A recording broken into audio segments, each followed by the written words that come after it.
Bismillahirrahmanirrahim. Assalamualaikum warahmatullahi wabarakatuh. Waalaikumsalam warahmatullahi wabarakatuh. Pada siang hari ini Allah SWT masih bertemukan kita. Insyaallah kita akan coba tausiah lagi pagi ini. Bismillahirrahmanirrahim. Innalhamdulillah nasta'inu wa nastaghfiruhu wa na'udzu billahi min syururi anfusina wa min sayyiati a'malina. May yahdihillahu fala mudilla lahu wa may yudlil fala hadiya lahu. Asyhadu an la ilaha illallah wa asyhadu anna Muhammadan abduhu wa rasuluh la nabiyya ba'da. Alhamdulillah hadirin yang dimuliakan Allah Subhanahu wa taala, lagi-lagi kita sampaikan, lagi dan lagi kita sampaikan, kita panjatkan puji dan syukur kehadirat Allah Subhanahu wa taala. Alhamdulillah pada subuh hari ini Allah Subhanahu wa taala masih berikan nikmat-nikmat kepada kita. Kemudian salawat beriring salam sampaikan kepada baginda Nabi besar Muhammad sallallahu alaihi wasallam. Insyaallah siapa yang bersalawat ini Allah akan ampuni dosa-dosanya, Allah akan tunaikan hajat-hajatnya, banyak lagi keuntungan dari salawat. Maka hadirin yang dimuliakan Allah, dalam hidup ini Pak, dalam hidup ini setiap masing-masing dari kita ini merasa ada sesuatu yang paling penting dalam hidupnya.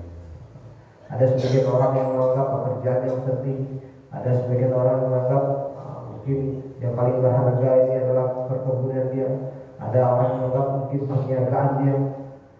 Maka masing-masing dari orang ini akan berusaha semampunya, sekuat tenaganya untuk mencari apa perkara yang dianggapnya paling penting dalam hidupnya tadi. Setiap kita, maka ada orang yang mati-matian dia dari kecil sampai kapan saja dia berusaha mendapatkan gelar pendidikan sebanyak mungkin, karena dia menganggap bahwa pendidikan ini yang penting dalam hidupnya. Kemudian ada yang menganggap bahwasanya perniagaan dia yang penting, maka hari-hari dia sibukkan bagaimana untuk agar perniagaannya itu menjadi maju. Kemudian ada orang mungkin yang menganggap bahwasanya perkebunannya yang penting dalam hidup ini, yang paling berharga. Maka dia sibuk mencari teknologi, mencari cara bagaimana agar perkebunan ini menjadi maju. Hadirin yang dimuliakan Allah, kadang-kadang kita lupa dan sering lupa karena memang sifatnya manusia ini berlupa bahwasanya Allah Subhanahu wa taala yang telah menciptakan dunia ini. Allah Subhanahu wa taala pula yang telah menciptakan kita ini. Dan sudah sepatutnya kita menempatkan yang paling penting di atas muka bumi ini apa yang telah ditetapkan oleh Allah Subhanahu wa taala. Ulama-ulama kita telah sering kita dengar menyampaikan bahwa sebenarnya perkara yang paling penting di atas muka bumi ini, hal yang paling penting di atas muka bumi ini adalah iman. Kenapa iman?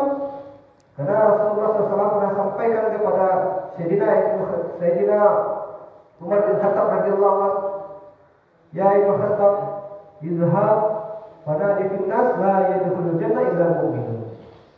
Disampaikan di sini oleh baginda Rasulullah SAW kepada Umar bin Khattab, wahai putra Khattab, pergilah kamu dan umumkan kepada orang-orang bahwasanya tidak akan masuk surga kecuali orang-orang yang beriman.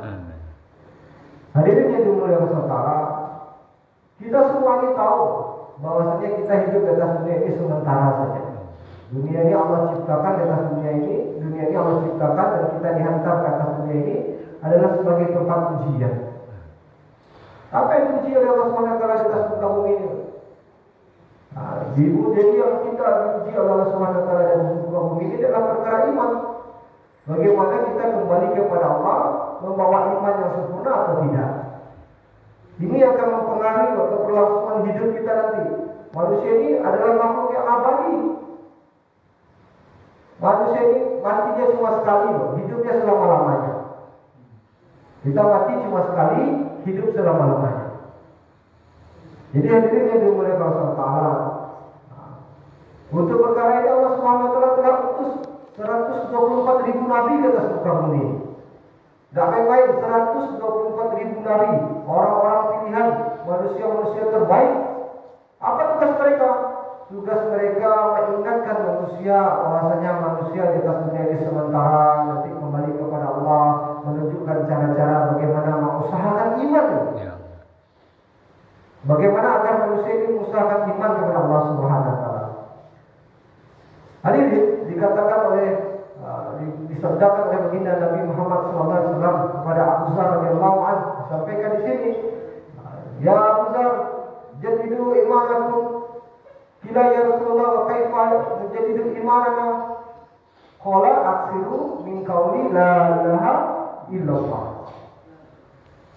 Rasulullah sampaikan kepada Abu Dzar, wahai Abu Dzar, perbaikilah keimanan kalian. Maka ditanya oleh Abu Dzar, wahai Rasulullah, bagaimana cara kami memperbaharui keimanan kami? Maka Rasulullah sampaikan, perbanyaklah mengucapkan la ilaha illallah. Maksudnya Pak, bukan hanya kita berzikirkannya saja. Berzikirkannya juga luar biasa fadilahnya. Dikatakan, suatu saat di depan Allah SWT ada 2 tiang aras. Maka satu tiang aras bergetar dengan hebatnya. Allah SWT firmankan kepada tiang aras ini, wahai tiang, berhenti engkau bergetar. Maka tiang ini menjawab kepada Allah, wahai Allah SWT, bagaimana aku bisa berhenti bergetar? Tetapi orang yang ucapkan la ilaha illallah belum mengampuni dosa-dosanya. Maka Allah berfirman kepada tiang, aku telah ampuni dosa-dosa orang yang mengucapkan la ilaha illallah, baru tiang tadi berhenti bergetar. Ini baru menzikirkannya saja. Tapi makna sebenarnya memperbanyak mengucapkan kalimat la ilaha illallah ini, dalam satu mafhum hadis lain disebutkan bahwasanya kalimat la ilaha illallah ini akan memberikan manfaat kepada orang yang mengucapkannya selagi hak-haknya ditunaikan. Maka sahabat bertanya kepada Rasulullah, apa hak-haknya? Jadi hak-hak dari kalimat la ilaha illallah ini adalah untuk didakwahkan.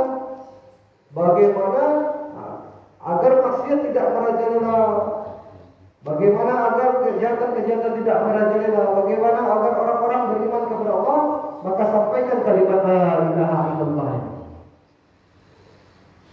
Hadirin yang dimuliakan Allah Subhanahu wa taala. Dalam satu hadis lain disebutkan, Rasulullah SAW berfirman, la yu'minu ahadukum hatta yakuna hawahu tab'an lima jitubi. Tidak keinginannya mengikuti apa yang aku bawa. Apa maksudnya? Jadi ulama-ulama sering katakan bahwasanya bagaimana kita menjalani kehidupan ini sesuai dengan apa yang telah dibawa oleh Rasulullah SAW. Maka Rasulullah SAW kita lihat kisah-kisah itu. Bagaimana hari-hari Rasulullah, pikir Rasulullah ini bagaimana agar seluruh manusia ini beriman kepada Allah. Rasulullah SAW tidak hanya sedih dengan keadaan kaum muslimin. Pada suatu hari Rasulullah sedang berjalan bersama para sahabatnya. Lalu tiba-tiba lewat satu rombongan Yahudi membawa satu jenazah.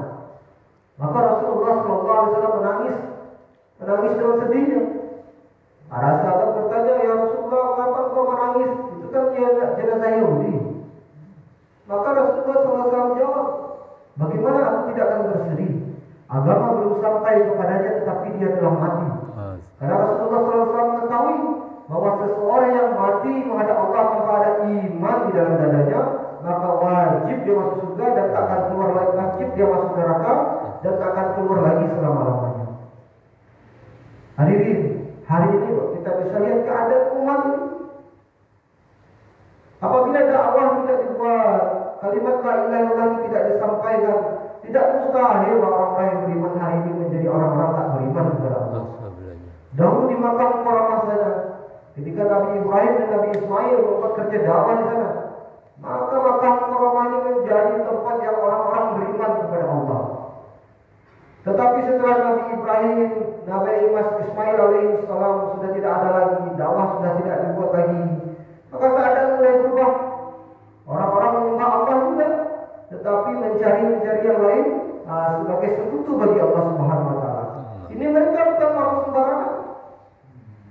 Nasabnya bagus, bersambung kepada Nabi Ismail alaihissalam. Tetapi ketika dakwah tidak dibuat lagi, maka Allah Subhanahu wa taala rubah keadaannya. Tak perlu lama-lama. Contohnya saja kepada zaman Nabi Musa alaihissalam.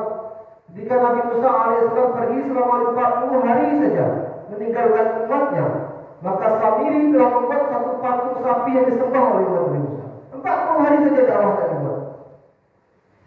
Maka hadirin yang dimuliakan Allah, walaupun seluruh orang di atas muka bumi ini telah beriman kepada Allah, tapi kewajiban dakwah tak boleh ditinggalkan. Hadirin, maka hari ini perlu kita tanamkan lagi jazbah di diri kita. Umat Islam ini adalah umat pejuang. Apa yang diperjuangkannya? Yang diperjuangkannya adalah agama ini. Dan menolong agama Allah ini adalah dengan mujahadah, dengan susah payah, dengan pengorbanan. Tak pernah kita dengar satu kisah pun, baik para nabi atau para sahabat radhiyallahu anhum yang memperjuangkan agama ini dengan keadaan senang, sukacita dan mudah. Semuanya adalah pengorbanan, penuh darah, pengorbanan harta, pengorbanan nyawa. Hari ini hadirin yang dimuliakan Allah, Allah SWT tak minta kita mengorbankan nyawa kita. Belum. Allah SWT tak minta kita berdarah-darah untuk agama ini. Saat ini yang diminta oleh Allah SWT baru perasaan kita saja. Apa itu? Kadang perasaan malu, mengajak tetangga, segan, mengajak tetangga. Ini yang kita korbankan. Waktu kita meninggal diminta oleh Allah SWT saat ini. Maka hadirin yang dimuliakan Allah, bolehlah sama-sama kita saling mengajak, mengingatkan, sama-sama kita belajar bagaimana meluangkan sedikit waktu kita, sedikit harta kita, sedikit masa yang telah Allah berikan kepada kita ini untuk menyampaikan kalimat la ilaha illallah. Maka apabila hak ini Allah kita tunaikan, insya Allah negeri ini akan aman, akan makmur, kita akan dijaga oleh Allah SWT dari segala bara bahaya dan bencana. Hadirin yang dimuliakan Allah, ini sebab ini alhamdulillah ini kami anak-anak muda ini yang masih muda-muda belajar meluangkan sedikit waktu kita untuk agama Allah Subhanahu wa taala. Sebenarnya Allah tak perlu dengan kita ini. Ada tak ada kita ini agama tetap akan maju juga. Tapi kita bertanya saja kepada diri kita, apakah kita akan melewatkan kesempatan yang berharga ini untuk mendapatkan pahala yang luar biasa? Dan dikatakan apabila seseorang menyampaikan kebaikan amal kepada seseorang lalu orang yang itu mengamalkannya, maka kita akan mendapatkan pahala yang sama dengan orang yang mengamalkan tanpa mengurangi pahala orang tersebut. Hadirin, masih ada kesempatan kita, umur kita masih ada, usia kita masih ada, tenaga masih ada. Maka belajar kita meluangkan waktu kita ini untuk agama Allah Subhanahu wa taala. Jadi hadirin, ini sebelum kita tutup majelis kita pada pagi hari ini, kami ini dari jamaah ini berterima kasih sekali kepada jamaah Masjid Iman ini. Alhamdulillah kami telah diberi waktu, diberi kesempatan selama 3 hari beriktikaf di sini. Maka insya Allah pada pagi hari ini kami akan kembali lagi ke rumah kami masing-masing untuk mempersiapkan lagi keperluan dunia kami. Kita ada yang akan bekerja, ada yang akan buka usahanya. Maka kami banyak-banyak terima kasih telah diterima di sini. Dan mohon diikhlaskan juga Bapak Ibu-ibu, fasilitas masjid yang telah kami pakai, mungkin air telah dipakai, listrik telah dipakai, kami mohon diikhlaskan. Ada diikhlaskan Bapak Ibu. Alhamdulillah. Mudah-mudahan pengorbanan ikhlasnya dari Bapak dan Ibu ini menjadi asbab nanti di depan Allah Subhanahu wa taala. Sama-sama nanti kita berjumpa di surga Allah Subhanahu wa taala. Amin. Insyaallah hanya itu dapat kami sampaikan pada pagi hari ini. Yang benar datang dari Allah Subhanahu wa taala. Jika ada kesalahan kehilafan itu dari saya. Kita tutup dengan kifaratul majlis. Subhanallah wa bihamdihi, subhanallah wa bihamdika, asyhadu an la ilaha illa anta, astaghfiruka wa atubu ilaik. Assalamualaikum warahmatullahi wabarakatuh. Waalaikumsalam.